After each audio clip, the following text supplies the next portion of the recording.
Holy cow, do we have a lot going on. What I'm going to show you is the inventory that is skyrocketing this year. Where does it stack compared to previous years? Is it the highest inventory ever, or do we have years that have higher inventory than what we currently have? We see that inventory is much higher in 2025 here at the beginning of April than it was last year. And this separation continues growing every single week and every single month.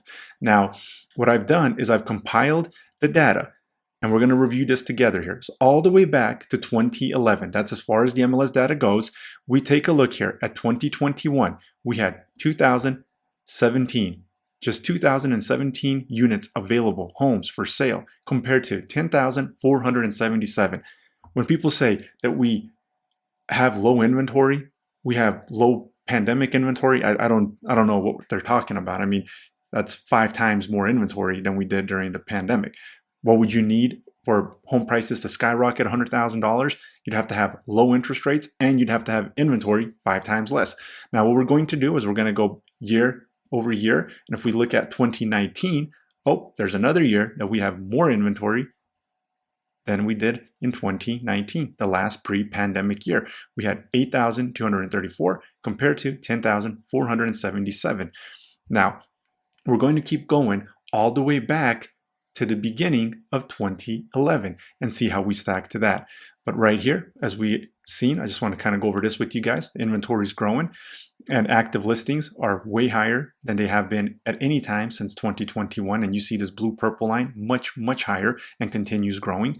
And then right here, if we take a look, on Friday, the 4th of April, we had 47%, almost 50% more inventory than a year ago, 10,857 compared to last year, 7,369. Now, under contracts are starting to stabilize. They're starting to be the same year over year as they've been negative, but the inventory is still hitting at a faster pace. So under contracts, if you take a look at the blue line, are now starting to match where they were at last year.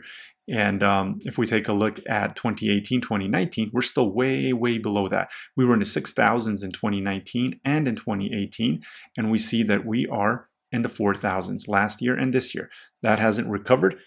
And now we're going to go take a look at how we compare to previous years. Let's go take a look at this. It's going to be a fun adventure here. So right here, 2025 compared to 2021, we had 10,477 to 2,000. Again, 5 times more inventory right now than we had at the bottom, well, during the pandemic years. Now, if we go to 2019, again, another one where we have more inventory. People keep saying, oh, but inventory is still way below than it was during the pre-pandemic levels. Nope, it's definitely not. 10,477 compared to 8,200. That is 2,200 units more. If we go to 2018, look at this difference. 6,492 compared to 10,477. Now, I want to actually touch on something here about 2019. You see inventory went up from 6,400 units to 8,200 units. There was actually talks about a housing slowdown happening in 2019 heading into 2020. There's also talks about a potential recession was right around the corner as 2020 was there. But we'll never know because of the pandemic, the stimulus that was printed out. But you can actually Google it, go research it. And Jerome Powell was even saying, we need to stop this printing. And I believe we were at $22 trillion. We're almost at 40 trillion. I mean, I don't know what Jerome Powell's smoking now. Apparently it's okay to print. He says we were in trouble. There was a recession. They were tightening monetary policies. They have no idea what they're doing. But anyway, 2019 was potentially heading in 2020 to a recession year. You can Google it and look into that. Then we see that we had 2,200 more units than in 2018. Now, if we go to 2017, there was 7,049 units compared to 10,477. So that is 3,500 almost more. Now, if we go to 2016, there was 8,674 units compared to 10,477 units. Now, again, right here, almost 2,000 more than we had in 2016. And 2015 is the year where inventory finally goes higher. 11,195 in 2015 on April 1st compared to 10,477 in April 1st of 2025. So about 600 more units, 700 more units for sale in 2015 than in 2025. And I'll go all the way to 2011 to show you what the inventory looked like there.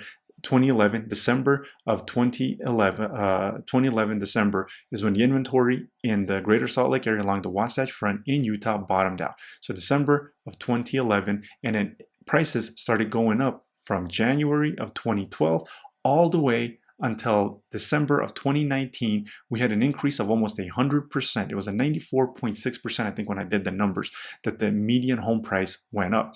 That's a pretty good appreciation in 8 years. That's not taking the pandemic, so 2012 to 2019. But let's take a look at 2014. 13,474 units compared to 10,477 units. Also, I'm going to put a link down in the description and in the comment. Make sure you sign up for the monthly reports market reports that I'm going to be sending out. The first one is going to be coming here this week. Once this video drops, I'm actually going to take a break from YouTube for about 2 weeks. Unless something really major happens, then I will put it together and get you guys updated. But make sure you sign up for that link down below. I'll send out once a month what's going on with inventory and in the county breakdown of, so you know the county you're looking at, how that's happening, what's going on in there. And then prices. I'm going to send a separate email with what's going on in prices along the Wasatch Front here. That way you're a much more informed home buyer. Now, I'm going to also show you guys some stuff over here. And if you take a look at the 10-year, now the stock market, because of this tariff stuff, has been just hit. You just see this S&P 500 is just dropping, right? Well, so is the 10-year. And if the 10-year is dropping, that means interest rates are dropping. So they are, even though inventory is going up now, and the whole talks of this recession, now it has interest rates dropping. However, if you take a look here, interest rates are not dropping as much as the 10-year is. I think it's because lenders are thinking, hey, this might be short-lived. If we don't have a recession, 10 years going to go up because of the worry of inflation. So I think the lenders are kind of lagging, trying to see which way the economy is going to go, which way tariffs are going to go, and what's going to happen. So anyway, that's just kind of some news right there.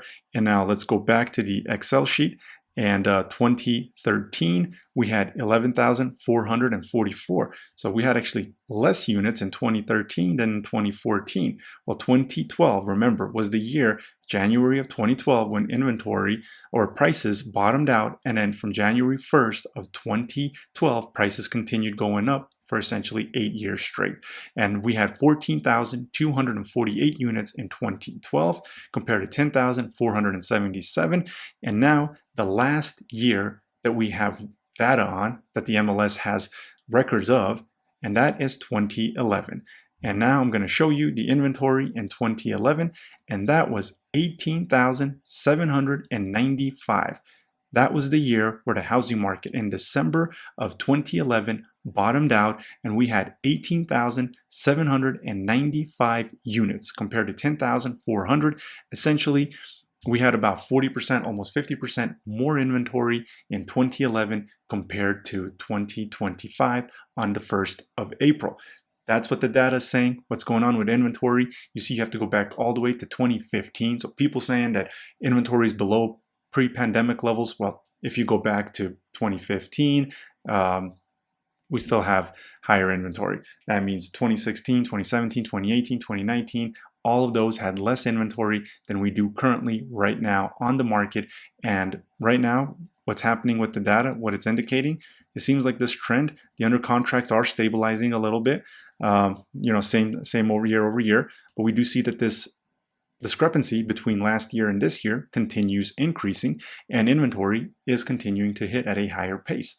We're going to see where that ends up once Memorial Day weekend comes around and once the 4th of July comes around. But if you do like this stuff, make sure you subscribe and give me a thumbs up. Hit that like button. Help me get this video in front of more people. And don't forget to fill out that link down below. That way you get those market updates twice a month, one with the inventory, one with the price. And that way you see what the data is saying.